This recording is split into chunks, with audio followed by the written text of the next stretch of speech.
शेतकरी कांदा उत्पादक शेतकरी बांधवांसाठी आताच्या क्षणाची सर्वात महत्त्वाची आणि मोठी बातमी, कांद्याच्या भावात वाढ होणार का? कांद्याच्या भावात वाढ होणार तर किती होणार, कितीपर्यंत कांदा भाव वाढ होण्याची शक्यता आहे, त्या संदर्भातील महत्त्वाचे अपडेट आपण एवढ्याच्या माध्यमातून जाणून घेण्याचा प्रयत्न करणार. तर महाराष्ट्रातील तमाम कांदा उत्पादक शेतकरी बांधवांना एकच विनंती आहे, व्हिडिओ शेवटपर्यंत बघा. अतिशय महत्त्वाचा हा व्हिडिओ जर आवडला तर नक्कीच लाईक करायला विसरू नका. चॅनलवरती नवीन असाल तर आव्हान आपल्या यूट्यूब चॅनलला सबस्क्राईब करायला विसरू नका. शेतकऱ्यांना कांद्याच्या भावात नक्कीच वाढ होणार आहे, तर किती होणार आहे, कशा प्रकारची होणार आहे, काय कारण आहे, त्याकडे मग सविस्तर थोडक्यात जाणून घेता. शेवटपर्यंत नक्कीच बघा, करू शकता. अत्यंत महत्त्वाची अपडेट आहे. नगरमध्ये कांद्याला उच्चांकी 85 रुपयाचा भाव मिळाला आहे. खरं तर या ठिकाणी बघितलं शेतकऱ्यांना 2 पैसे शेतकऱ्यांना मिळण्याची कायम अपेक्षा राहिली आहे. आतापर्यंत शेतकऱ्यांना कवडीमोल भावाने कांदा विकावा लागला आणि शेतकऱ्याकडे आता कांदा शिल्लक नसल्याने आता थोड्याफार प्रमाणात का होईना कांद्याच्या भावात वाढ होणारच आहे आणि झाली सुद्धा आहे. आणि एकंदरीत या ठिकाणी नगर जिल्ह्यामध्ये 85 रुपयापर्यंतचा भाव विकतो आहे.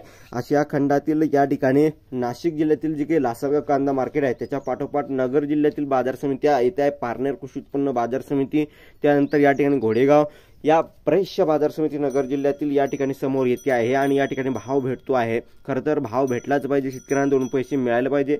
इतके दिवस कवडीमोल भावाने कांदा विकलाय आणि 2 पैसे आता मिळत आहे. फार काही कांद्याची भाववाढ झालेली नाही. खरं तर या ठिकाणी पेट्रोल डिझेल यांचे खत बियांचे किती भाव वाढले यावर कोणी लक्ष द्यायला तयार नाही, परंतु शेतकऱ्यांचे 2 पैसे 2 भाव या ठिकाणी कुठेतरी वाढले तर नक्कीच या ठिकाणी सर्वांच्या पोटात दुखतंय.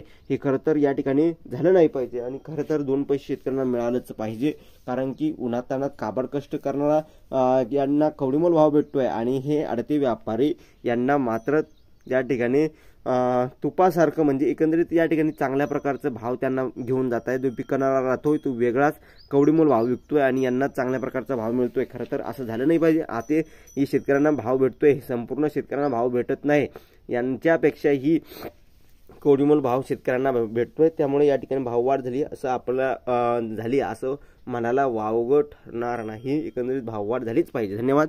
शेअर सबस्क्राईब नक्कीच करा.